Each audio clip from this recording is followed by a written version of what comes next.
वेदों में आया हुआ है। ब्राह्मणों मुखमासीत बाहु राजन्य कृतः उरुतदस्य यद्वैस्यः पदाभ्याम शूद्रो अजायत। ये श्लोक है जो ऋग्वेद में आया हुआ है। हो सकता है 4000 साल पुराना हो। उस वक्त के जागे हुए लोगों ने लिखा था कि ब्राह्मणों ब्राह्मणों अस्य मुखमासीत, जो ज्ञान में, प्रज्ञा में, बोध में पारंगत हैं, ये शीर्ष स्थानीय, शरीर में शीर्ष क्या है? सिर ही है। ऐसे शीर्ष स्थानीय ऊपरी हिस्सा को जो जानते हैं, समझते हैं, बूझते हैं, विवेकी हैं, पारखी हैं, ऐसे सारे मनुष्य, चाहे वो किसी भी जाति और परंपरा और लिंग में जन्म लिया हो, वो आदमी जो ज्ञानी, विवेकी, पारखी, बोधि को प्राप्त हो रहा है, ऐसे प्रज्ञा पुरुष ब्राह्मण है। इसीलिए कहा गया ब्रह्म जानाति इति ब्राह्मणः। जो ब्रह्म को जानता है, स्वयं को जानता है, जो सबसे बड़ा है उसे जानता है, वो ब्राह्मण है। एकदम इसमें कोई जाति नहीं है, कोई कर्म कर वाली बात नहीं है। बाहुराजन्य कृतः ब्राह्मणों अस्य मुखमासीत। और दूसरा है बाहुराजन्य कृतः, जो बाजू से पैदा होते हैं, पावरफुल लोग हैं, जिनके बाजुओं में ताकत है, कुछ कर गुजरने की तमन्ना है, बदल देने की, कुछ अच्छा करने की, भीतर अंतर यात्रा करने की, जिनके अंदर रोशनी और ताकत है, वे सारे क्षत्रिय लोग हैं। वो देश की रक्षा करते हैं, समाज की रक्षा करते हैं और स्वयं की रक्षा करते हैं अपने ही मनोविकारों से। वो क्षत्रिय कहलाते हैं, बाहुबली कहलाते हैं। और जो बैठे हैं, जिनकी कमर के आसपास ताकत है, जो बनियागिरी करते हैं, कृषि कार्य करते हैं, वो वैश्य कहलाते हैं। तो कर्म के आधार पर निर्धारण यहाँ पर साफ साफ दिखता है। कर्म मतलब जो ज्ञानी है वो ब्राह्मण है, सीधी सी बात है। सत्यासत्य विवेकनी बुद्धि पंडा। आप लोग पंडा बहुत सुनते होंगे। अभी माघ मेला लगा था इस बरस, पिछले साल 25 में महाकुंभ लगा था प्रयागराज में। आप लोग जो गए, हम तो वहां बैठे ही थे और हमने सारा नजारा देखा, सारा आडंबर, ढोंग, ढकोसला सब कुछ देखा है। तो वहां पर जो लोग बैठे थे पंडा के नाम पर, किस तरीके से लूटते हैं, ठगते हैं, आप अच्छी तरीके से जानते हैं। आपके आसपास भी कोई तीर्थ स्थल होगा, कोई नदी होगी जहां पंडा और पुरोहित पुजारी बैठे होंगे। ये हिंदुओं के कहलाते हैं, पंडा, पुरोहित, पुजारी। यही बात मुसलमानों के लिए मुल्ला, मौलवी और पीर के रूप में आते हैं उनके आका, और पोप, पादरी के रूप में ईसाइयों में ये लोग आते हैं जो धर्म के ठेकेदार हैं। ये अपने अपने कुनबों को लूटते रहते हैं, गरीबों को लूट करके अपना खजाना भरते रहते हैं। पंडा कौन है? सत्य विवेकनी बुद्धि पंडा। सत्य और असत्य का निर्णयवती बुद्धि वो पंडा कहलाती है। जो बुद्धि सत्य और असत्य को अलग अलग कर लेती है, हंस भूमिका की बुद्धि है, समझ है, बोध है, प्रज्ञा है। प्रज्ञा, पंडा बिल्कुल पास पास का शब्द है। प्रज्ञा शायद पाली प्राकृत से निकल कर आता है, पंडा टूट फूट करके देशज हो गए। ये पंडा, प्रज्ञा ही पंडा है, जो स्वयं को जानता हो। सत्या सत्य विवेकनी बुद्धि पंडा, यस्य बुद्धि पंडा सा पंडितः। जिसकी बुद्धि पंडा है वही पंडित है। कितनी बड़ी साफ गोई से बात कही गई है। और लोग आज जनेऊधारी को पंडित कह रहे हैं, ब्राह्मण कह रहे हैं, पत्राधारी को, तिलकधारी को, चुटैयाधारी को, जिनका कोई वास्ता नहीं है किसी ज्ञान और बोध से। एक हमारे सूरदास जी हैं इसी देश के, शायद वो शंकराचार्य कहलाते हैं। उनको साहित्य का कोई बड़ा पुरस्कार मिला है, जिन्होंने एक किताब तक नहीं लिखी है, कलम तक नहीं चलाई है, लेकिन चूंकि सरकार उनकी है, सरकार के तलवे चाटने वाले हैं वो, तो उनको साहित्य का कोई पद्म भूषण या पद्म विभूषण सम्मान दे दिया गया है। बताइए, इस देश में ये हो रहा है। आज विज्ञान के जमाने में, इंटरनेट के जमाने में RTI का ताकत मिली हुई है आपको। आप कुछ भी पूछ सकते हैं इस देश में, किसी से भी कभी भी सरकार से आप अपनी बात हक की पूछ सकते हैं, जान सकते हैं कि ये नियम क्या है, मुझे समझ में आना चाहिए। ये सूचना का अधिकार मिला हुआ है। इस जमाने में ये हो रहा है, जातियों में बांटा जा रहा है। आरक्षण, आरक्षण क्या होता है भाई? आपके पास टैलेंट है तो आप बैठिए कुर्सी पर, देश की सेवा करिए। आप प्रधान सेवक बोलते हो अपने आप को, तो ऐसे ही सारे कर्मचारी और सारे नौकरशाह लोग हैं। आप लोगों ने जिन लोगों को चुना है वोट दे करके, आज वो कल आप तक गिड़गिड़ा रहे थे, पैर पड़ रहे थे, जैसे ही ये चुन के जाते हैं फिर आप गिड़गिड़ाना शुरू करते हैं। ये तानाशाह हो गए। ये कैसे ये हो रहा है इस देश में? क्यों हम जागते नहीं हैं? क्यों हम जागना नहीं चाहते हैं? असल में हमारी कमजोरी का सारा फायदा बाकी दुनिया वाले उठा रहे हैं, या परंपरा वाले उठा रहे हैं, अगड़ी जाति वाले उठा रहे हैं, या फिर आप अपने आप को जैसे ही कमजोर करते हो, जो पावरफुल लोग हैं वो और ताकत उनको मिल जाती, जैसे बाली को मिल जाती थी। कहते हैं बाली के पास जो सामने लड़ने आता था उनको ताकत चली जाती थी, बाली का पावर डबल हो जाया करता था। यही हो रहा है।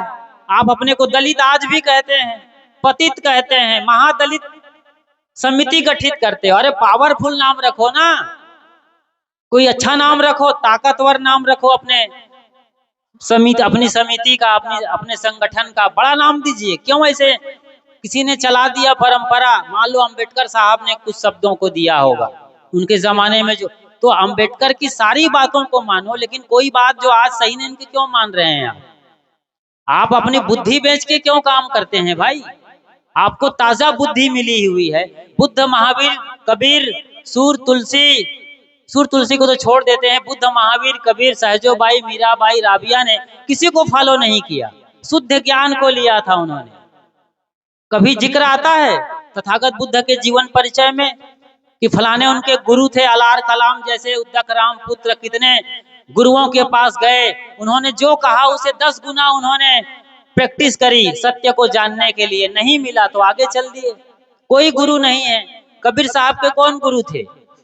रामानंद जिनको गुरु कहा जाता है उनको ही फटकारते हैं रामानंद, राम रस माते कहें कबीर हम कहीं कहीं था के। कोई गुरु नहीं थे। कबीर साहब के रजिस्टर्ड कोई गुरु नहीं है, लेकिन अकेले के दम पर उस आदमी ने जितना गुरु पर वाणी बोला है, शब्द बोला है, जो भी उनकी भजनावलियों में देख लें, कवितावली, दोहावली, ग्रंथावली में रचनाओं को देखते हैं, इतना गुरु महिमा अकेले किसी और ने नहीं गाया है, न लिखा है, न बोला है। सत्य वही ताकत की आपके भीतर है, उतनी बड़ी चेतना आपके भीतर है, और आप जन्म में उलझे हुए हैं, जाति में उलझे हुए। पहली सीढ़ी में जो माँ के आसपास की घटना है, दाई के आसपास की घटना है, नाल काटने की परंपरा है, तो फिर इतनी बड़ी क्षमता लेके आए हैं स्वयं को जानने का, ब्रह्म को जानने का, वो कैसे संभव होगा? ब्राह्मण जो ज्ञानी है, प्रज्ञावान है, स्वयं को जानने की दिशा में अग्रसर है, वो ब्राह्मण कहलाएगा, जाति से नहीं कि आप गर्ग, गौतम, सांडिल्य हैं, द्विवेदी, चतुर्वेदी, त्रिवेदी हैं, इससे कुछ फर्क नहीं पड़ने वाला है। रावण भी तो ब्राह्मण था, लेकिन क्या हस्र हुआ। राम ब्राह्मण नहीं था, लेकिन कितनी महिमा है, मर्यादा पुरुषोत्तम कहलाते हैं। क्यों? कर्म के आधार पर वो ब्राह्मण हो गए और रावण ब्राह्मण होकर के राक्षस हो गया। उदाहरण भरा पड़ा है पूरी दुनिया में।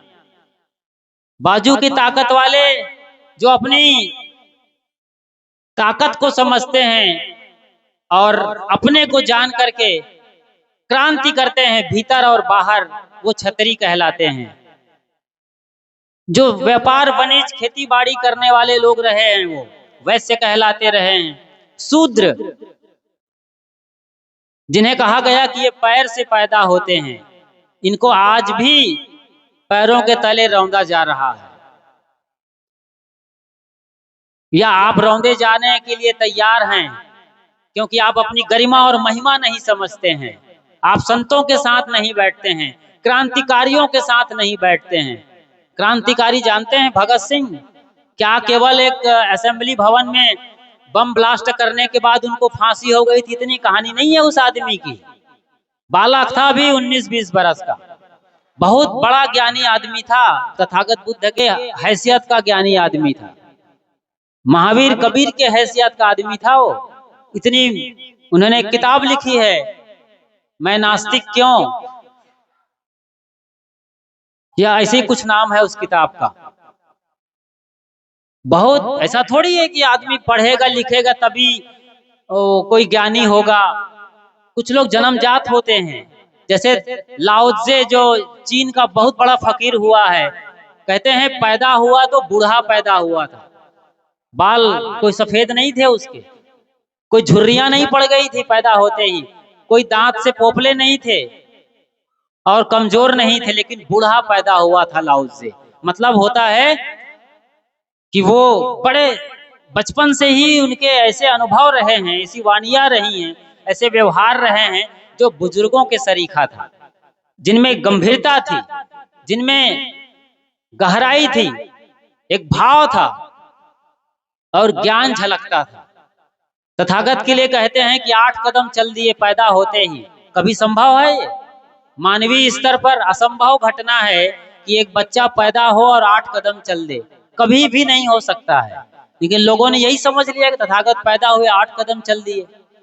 अरे उनके बचपन से ही उनके 8 ऐसे गुण नजर आने लगे, दया, क्षमा, संतोष, विवेक, विचार के, प्रज्ञा के, और भी शब्दों में इन्हें बांटा जा सकता है। जहां अंक आता है, जहां नंबर्स आते हैं, वहां पर कई तरह की व्याख्याएं संभव है। लेकिन कहने का मतलब यह है कि जन्म से ही वो 8 प्रकार के विशेष उद्देश्य को लेकर पैदा हुए थे, गुणधर्म को वो साफ झलकने लगे थे बचपना में। तभी तो देवव्रत के हंस को घायल कर देने के बाद वो नन्हा सा बालक कहता है ये हंस मेरा है क्योंकि मैंने इसे मरने से बचाया है। ये छोटी सी घटना है जो अंगुलीमाल तक चली जाती है, और वो कहते हैं कि मैं तो कब का ठहरा हूं, तुम कब ठहरोगे। अंगुलीमाल की हालत खराब हो जाती है। एक तो आदमी जबान नहीं लड़ाता, मुझे बड़े आराम से मेरे नजरों के सामने निकल गया, और ऊपर से बिना मेरी और पलटी लगाए, बिना मुझे देखे ही बोल रहा है कि मैं तो कब का ठहरा हूं, तुम कब ठहरोगे। उसकी तलवार की धार भोथरी हो गई थी आज अंगुलीमाल की, उनके खून सूखने लगे थे, उनकी ताकत जमीन के अंदर चली गई। वो निढाल हो गया था कि कोई आया है, कोई फरिश्ता जो आज मुझे बदल देना चाहता है। इतनी औकात आपके भीतर भी है, मैं ये बता रहा हूं।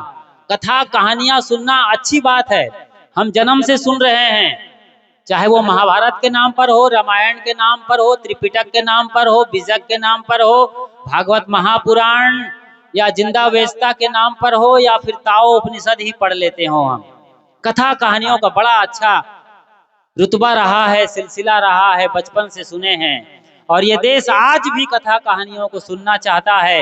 लेकिन दुर्भाग्य यही है कि कथा कहानियों के उस पार जो सत्य है उसे लेने वाले आज बिरले बिरले लोग हैं। कथा कहानियों को सुन लेते हैं, उसी में खो जाते हैं। कोई भी कहानियां ले लीजिए, कोई भी कथाएं को ले लीजिए आप, जो आपके चैनल गुरु आते हैं वो इसीलिए चल रहे हैं, इसीलिए वो फेमस है, वो नचा रहे हैं कन्हैया को।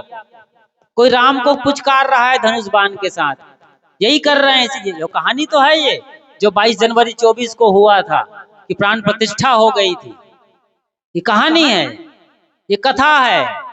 राम आपके अंदर प्रतिष्ठित होने चाहिए, राम की प्रतिष्ठा आपके अंदर होनी चाहिए। उस आदमी ने कहा है रामायण में कि मैं सवेरे उठ करके अपने माँ बाप और बड़े बुजुर्गों को प्रणाम करता हूँ। लाइन सबको याद है, तोते की तरीके से हम सब दोहरा लेते हैं। प्रातः काल उठ के रघुनाथा, मात पिता गुरु नावई माता। अभी मैं चेक करता हूँ यहाँ कितने लोग ऐसे बैठे हैं जो सुबह सवेरे उठ करके अपने माँ बाप के पैर छूते हैं। जरा हाथ उठाइए। 3 मंच पर भी है कोई? इधर कोई नहीं। देखिए इन्हीं लोगों पर पूरा दारोमदार है। ये निर्मात्री हैं, मातृ निर्मात्री शक्ति हैं, लेकिन इनके यहाँ संकोच भी करते हैं। कोई बात नहीं, सबका वंदन अभिनंदन है। बहुत कम लोग सुबह सवेरे उठ के प्रणाम करते हैं। और कहते हैं राम की प्राण प्रतिष्ठा हो गई। काहे से होगी भाई? एक काला पत्थर था साउथ इंडिया में, अरुण जी ने उसको ठीक ठाक करके पहुंचा दिया था और वो मूर्ति बना दी गई थी, वो प्रतिष्ठित है आज। राम के आदर्श आपके अंदर आने चाहिए कि नहीं? इसलिए मैंने जाति की बात करी है। आप पहली सीढ़ी पर अटके हैं, जाति और कास्ट के नाम पर आज पहचाने जाते हैं। बड़ी मूंछ है, बड़ा साफा बांधा हो तो जाट हो सकते हैं या फिर गुर्जर हो सकते हैं। हालांकि वो आपस में लड़ते हैं, ये अलग बात है। ठीक है जी, हर जगह ये चल रहा है। आप इजराइल और फिलिस्तीन ही नहीं लड़ रहा है, और वो रूस और यूक्रेन ही नहीं लड़ रहे हैं। घर घर में लड़ाई चल रही है, जाति के नाम पर, धर्म के नाम पर, मत मजहब और परंपरा के नाम पर। बहुत बातें हैं। सास कबीरपंथी हैं तो बहू रानी कहीं राधा स्वामी आली आ गई, फिर मत पूछिए, महाभारत शुरू वहां पर। बहुत कम लोग हैं जो सत्य को समझकर एक दूसरे का आदर और सम्मान करेंगे। अभी यहीं कितने लोग कन्वर्ट हो जाते हैं। कल तक कबीरपंथी थे, सफेद ड्रेस लगाते थे, आज बदल जाते हैं, कुछ और ड्रेस लगा लेते हैं, कुछ और अपने को मानने लगते, कुछ और कहने लगते हैं। जबकि कबीर का कबीरपंथियों से कोई लेना देना नहीं है। कबीर सत्य का मतलब है, सत्य का पर्याय है। कबीर मतलब जो भी इस दुनिया में सच है वही कबीर है। आप कहते हैं ना सत्य ही ईश्वर है, बिल्कुल सही है। ईश्वर सत्य है, ये कहीं ना कहीं बहकाने वाली बात है कि ईश्वर सत्य है। सत्य ही ईश्वर है। आप अपनी पत्नी के सामने भी कल झूठ बोलेंगे, पकड़े जाएंगे तो आप अपनी पत्नी की नजरों में गिर जाएंगे। इसलिए सत्य ही ईश्वर है, ना कि परमेश्वर कहा गया ना पति को, परमात्मा कहा गया इस देश में पति को नहीं। पति झूठा भी हो सकता है, गलत भी हो सकता है, लेकिन सत्य कभी भी गलत नहीं होगा। आप चाहे कहीं चले जाएं, किसी भी मत मजहब और परम, इस सत्य को देखने का नाम है। किसी ने क्या खूब कहा है, मैं सच्चे पथ का राही हूं, कह सकता दिन को रात नहीं, ईमान बेच दूं टुकड़ों पर, ये मेरे बस की। तो समझें इन चीजों को। मैं ये नहीं कह रहा हूं कि आप कथा में न जाएं, सत्संग में न जाएं, कीर्तन ना करें, अनुष्ठान ना करें, जो करते हैं करिए साहब, लेकिन अपनी चेतना को जगाकर, विवेक का दोनों आंखें खुली हुई हो आपकी। आप कुछ और बेहतर करना, ग्रो करना चाहते हैं, बाहर भी भीतर भी मजबूत हो। बचपने में जो खुशी थी वो दिन दुगुनी रात चौगुनी बढ़ती जाए आपकी। बुढ़ापे में एकदम मुस्कुराते हुए हो जाएं आप। गांधी जी की तस्वीर आपने देखा है, जवानी की पसंद नहीं करेंगे आप, नुकीला चेहरा है, दुबला पतला सा, लेकिन बुढ़ापे में बिना दांत का वो वेदांती। समझ आया है? नोट पर जो छपे हैं, क्या मुस्कुरा रहे हैं। मुस्कुराहट में एक खिलावट है, एक भाव है, ज्ञान है, ऊर्जा है, जिन्होंने कमाया है। ये कमाई करिए आप। राजनीतिक तौर पर गांधी जी को मत देखिए। गांधी जी बहुत बड़े हस्ती हैं, उन्होंने लंगोटी पहनकर जो काम कर दिया है वो आज मिलिट्री वाले भी नहीं कर पा रहे हैं।